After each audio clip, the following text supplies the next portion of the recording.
Hello po sa inyong lahat mga ka-crypto. Ako po si Pinoy Crypto Trader at sa video na ito ay atin pong pag-uusapan ang tungkol dito sa kung paano kumita ng passive income dito sa crypto. Kaya ayan, kung pag sinabi po natin meron po kasing dalawang source ng income.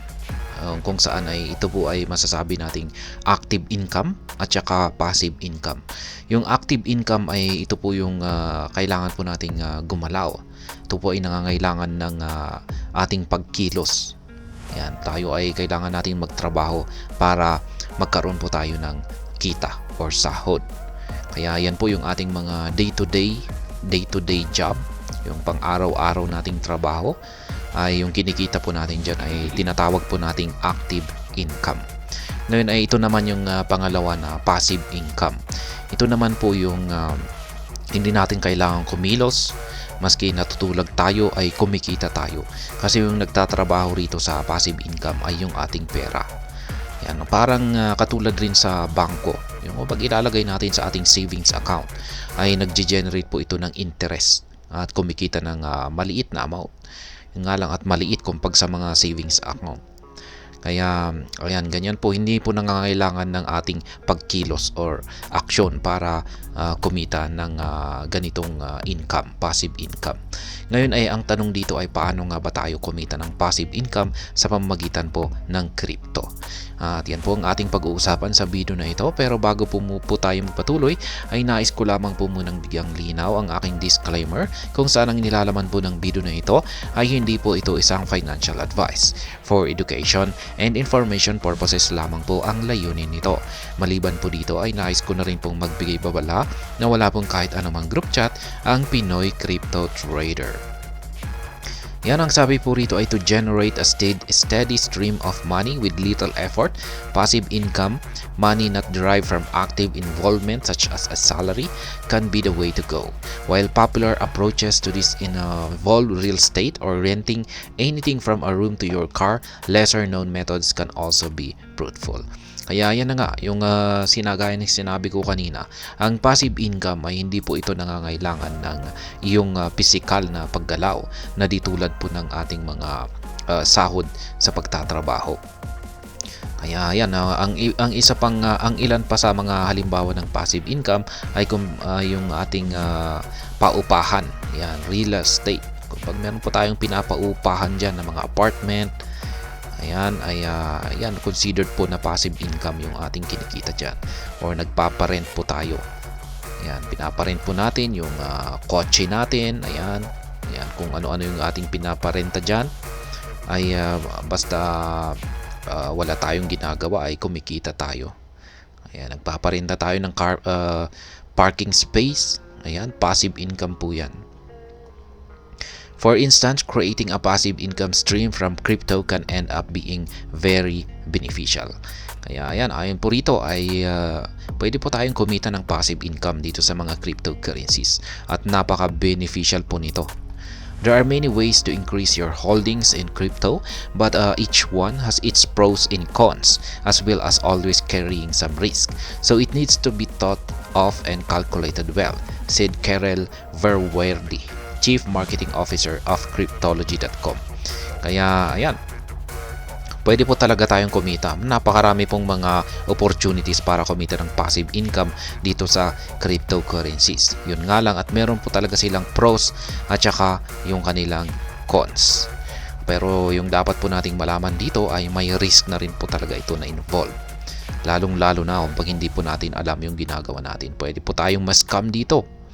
Ayan, or pwedeng mawala talaga yung ating mga assets dito kung tayo ay nabiktima ng mga taong manloloko. Ayan, unang-una, ito po yung unang-una na passive income. Ayan, ginawa ko na rin ito minsan, mining. Ayan, pagmimina. Maganda sana ito, pero dito sa Pilipinas ay malulugi po tayo sa kuryente, bayad ng kuryente. Ang mahal po ng kuryente natin dito sa Pilipinas. Kaya ayan, hindi po sulit ang pagmimina. Pero may mga ibang bansa na murang-mura yung kanilang kuryente. Ayan, halos napakamura kaya talagang kikita sila dito. Pero dito sa Pilipinas ay wala po talaga. Mahal kasi ng kuryente natin. According to Ashley Thiessen, ESQ founder of OZ Pros, crypto mining, the process by which blockchain networks finalize transactions, is the ultimate passive investment. Yan, ito na po yung napaka-ultimate na passive investment dito, yung mining. Pero kailangan mo ng malaking capital dito kasi bibili ka ng mga mining equipments dito. Yan, at syempre hindi naman ito gaanong passive kasi kailangan mo na rin pong i-maintain yung iyong mga equipments. Kailangan na chine-check mo ito na talagang ang mga ito ay nag-ooperate ng maayos. Yan, kapag may nasira ay kailangan mong ayusin. Kaya yan po yung mga kailangan mo lang. Pero hindi naman po talaga kailangan mong tutukan ng halos lahat ng oras mo. Yan, kaya passive income na rin po ito. Yan, parang semi-passive. Yan, maliban na lamang kung meron kang tauhan na binabayaran or pinapasahod para i-maintain ito. While it does require a significant amount of capital and resources upfront, the crypto mining machines generate crypto assets every minute of every hour of every day, becoming a definition of truly passive income. Kaya yan, kailangan, gaya ng sinabi ko kanina, ayan nga, nangangailangan talaga ng malaking amount na capital ito para makapag-umpisa. Ang mamahal po ng mga mining machines na yan, sobra. Kaya ayan, ngayon ay hindi po dire-diretso po yan, 24 hours po yan na nagmimina. Kaya kikita ka dyan, kaya dire-diretso po yan, wala pong patayan dyan, walang patayan ng machines, mining equipment, kasi nakasalalay po sa oras, kada minuto yung kinikita mo dyan. Kaya dapat dire-diretso na rin yung kuryente mo dyan. Dapat hindi nagkakaroon ng brownout, kasi pag nagkaroon ng brownout ay nag-off yung mga mining machines, ay wala, hindi sila mag-generate ng income. Ngayon ay yung pagmimina ay ito po, kumikita yung mga miners po tawag sa mga nagma-mining dyan, crypto mining, ay kumikita po sila sa mga transactions. Yan, katulad ni Bitcoin, yung mga transactions, sila po yung nagpa-process. Kung wala pong mga miners, hindi po mapaprocess yung ating mga transactions kay Bitcoin. Kaya nandyan po sila at trabaho po nila para i-process yung mga transactions na ito. At yung transaction fee ay sa kanila po napupunta. Kaya yan. Ngayon ay ang sunod naman ay ang staking. Ayan, ito mas maganda, staking. Hindi natin talaga ito kailangan na bumili. Hindi natin kailangan bumili ng mga mining equipments. Yan, hindi na natin kailangang tutukan yung ating mga mining equipments na chine-check para masiguro na ang mga ito ay maayos na nag-ooperate. Ayan, kailangan lamang po natin ay ipasok ito sa mga staking pools. Yan, one of the easiest and most common ways to earn passive income with crypto is by staking, said David Kemmerer, CEO of CoinLedger. Staking is something that essentially helps to support the blockchain's operation by confirming transactions. Those who help with this can then earn rewards, which is where the passive income comes from. It takes very little effort of your end, said Kemmerer. All you really have to do is do your own cryptocurrency that specifically uses a proof of stake model and then choose how much of that you want to stake. Kaya yan po. Ang pagiging staking, staking ay nakakatulong po ito sa operation ng isang network.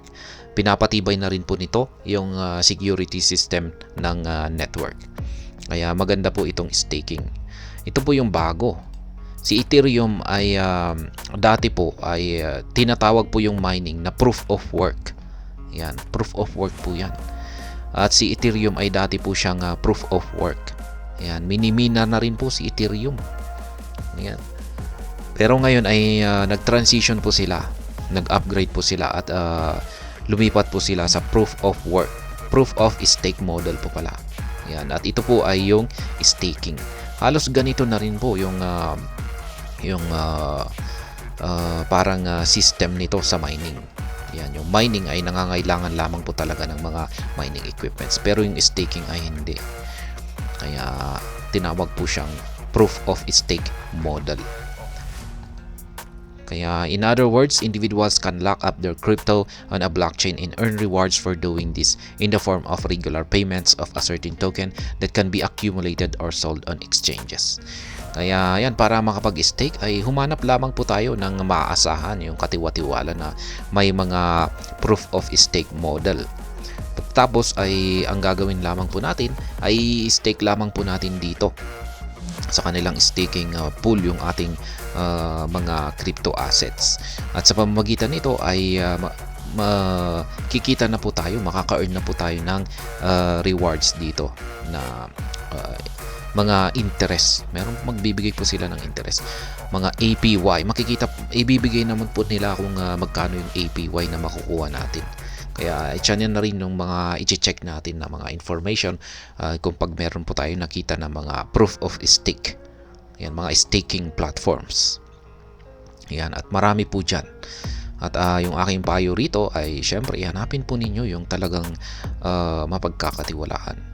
Kasi yan, mag-ingat po kayo. Marami na rin po kasing mga scam dyan. Hoodling. Ayan, ito naman, hoodling. Dapat po talaga ay yung talagang may kwento po kasi yung hoodling na word na ito. Hold po dapat ito. Yan, holding. Ayan, ganyan po dapat yung pero may kwento po kasi yung hoodle na ito. Yan, pero yan, saka ako na lamang ikikwento yan sa ibang video. As Verworthy explained, buying and keeping your coins until they increase in value, known as hodling, is one of the most tried and true methods. With many markets being cyclical, buying the main coins BTC, ETH, etc. is one of the safest ways, but it requires patience, added Verworthy. Yan ang holding or hodling. Simple lamang po ito. Bibili lamang po tayo ng mga coins na sa tingin natin ay sa hinaharap ay aangat yung kanilang value or tatas yung kanilang presyo. At hahawakan lamang po natin yan. At ang tanging kailangan lamang po natin ay isang secured na wallet or private wallet kung saan po natin i-store or ilalagay yung ating mga crypto assets. At yan, isang mahabang pasensya or patience na i-hold ito hanggang sa tumaas yung kanilang value bago po tayo mag-take profit. Ayan ang ilan lamang po sa mga magagandang coins ay yung katulad ni Bitcoin at saka si Ethereum. And there are many pros to these methods, including the potential for high returns and its simplicity. In addition, it enables investors to avoid short-term volatility and in turn can help you avoid stress in decision-making associated with short-term price fluctuations, said Verworthy. There are some cons, for instance, while avoiding short-term volatility, hodlers are exposed to long-term market fluctuations. Cryptocurrency prices can be highly unpredictable and the value of your holdings may decrease significantly, Verworthy said. In addition, there is also a lack of diversification, and if your assets underperform, you might miss out on opportunities to diversify your portfolio and reduce risk. Kaya ayan, alam naman po siguro natin itong holding or pag-hold or hodling na ito.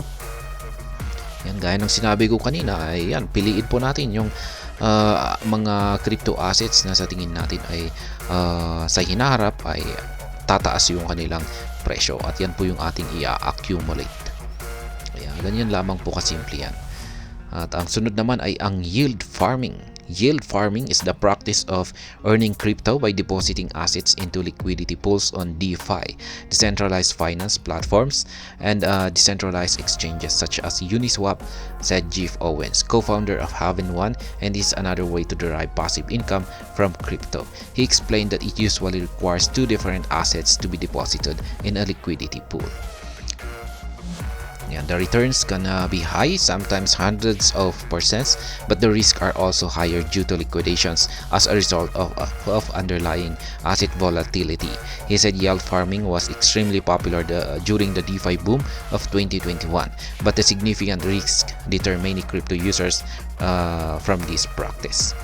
Kaya yan po ang yield farming. Siguro ay nasubukan na rin po nyo ang yield farming na ito. Nasubukan ko na po ito, yield farming. Siyempre, yan, sa iba't ibang mga decentralized finance. Yan, nandyan po kay si Uniswap, nandyan rin po si PancakeSwap, ayan, yield farming. Ito po yung maglalagay ka po ng iyong magdi-deposit ka po ng iyong mga crypto assets. Yan sa liquidity pools ng mga DeFi. Yan, dalawang pares po ito. Sa kadalasan ay dalawang pares po ito. Pero meron po silang tinatawag na single-sided or single yung isang pair lang. Pero yung nung una ay pares po, pairs. Ayan. At ngayon ay parang staking na rin siya. At makakakuha ka na rin ng reward sa pamamagitan po ng paglalagay ng iyong asset sa kanilang yield farming or liquidity. Sa liquidity pool, magpo-provide ka po ng liquidity sa kanilang pools. Kaya yan, pero mas risky po kasi ito. Ayan, mas risky po yung yield farming na ito. Kaya kumpara sa mga ibang mga staking. Ayan, kaya mukhang unti-unti pong hindi na gaanong sumisikat itong yield farming. Ayan, mas maganda po yung staking. Ayan. Kasi medyo mas mataas po kasi ang risk dito sa yield farming na ito. Kaya yan po yung mga passive income, kung paano kumita ng passive income dito sa crypto. Yan po ang yield farming, hodling, staking, at saka ang mining. Yan, mamili na lamang po kayo dyan kung alin sa mga gusto nyong paraan sa mga yan, kung paano kumita ng passive income sa crypto. At ayan, hanggang dito na lamang po tayo sa video na ito. Sana po ay inyong nagustuhan ang aking paliwanag dito. Kung inyo po itong nagustuhan ay pakiclick lamang po ang like button nito. Para naman po sa mga bago lamang dito, kayo po ay aking inaanyayahan para mag-subscribe. Pakiclick na rin po ang bell icon nito dahil ito po ang siya magsisilbing notification nito sa mga bago kong videos na akin pong ina-upload sa aking YouTube channel na ito. Marami pong salamat sa panonood. Ingat po tayo lagi at God bless po sa ating lahat.